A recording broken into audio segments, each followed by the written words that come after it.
Hi, this is the day the Lord has made. Let us rejoice and be glad in it. Our devotion for today, May 5th, 2021, is from the Gospel of Luke, chapter 8, verses 22 through 25. Verses 22 and following. One day he got into a boat with his disciples, and he said to them, "Let's go across to the other side of the lake." So they set out, and as they sailed, he fell asleep. And a windstorm came down on the lake, and they were filling with water and were in danger. So Luke tells us a story of one day Jesus got into the boat with his disciples, and he told them he wanted to go to the other side of the lake. And so they headed out on the lake, Sea of Galilee, toward the other side. And during the trip, Jesus fell asleep in the boat.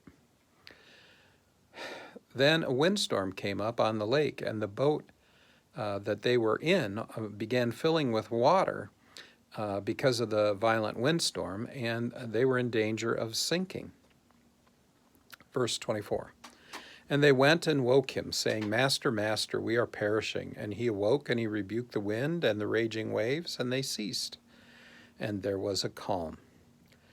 So, in fear that they might die, they awoke Jesus, saying, "Master, Master, we are perishing." Jesus gets up, and he hears the fear in their voices, and he can see it on their faces and in their actions. And so he turns and he commands, or he rebukes, the wind and the raging waves, telling them to cease, and they do. And there was calm.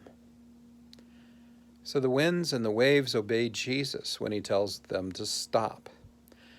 And not only do they obey him, but everything becomes calm. Except perhaps the disciples. Verse 25, he said to them, "Where is your faith?" And they were afraid.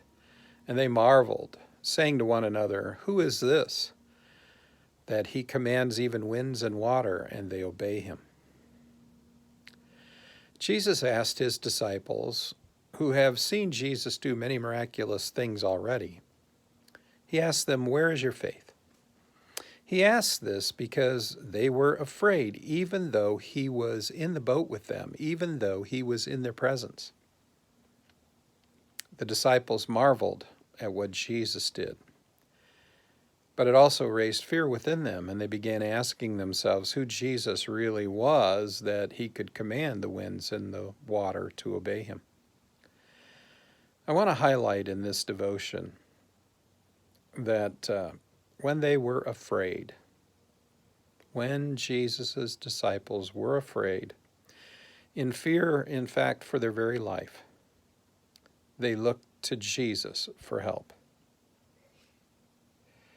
This is what every disciple should do each day, but especially when we're afraid. Our help is found in Jesus and nowhere else, and in no one else. So isn't it wonderful then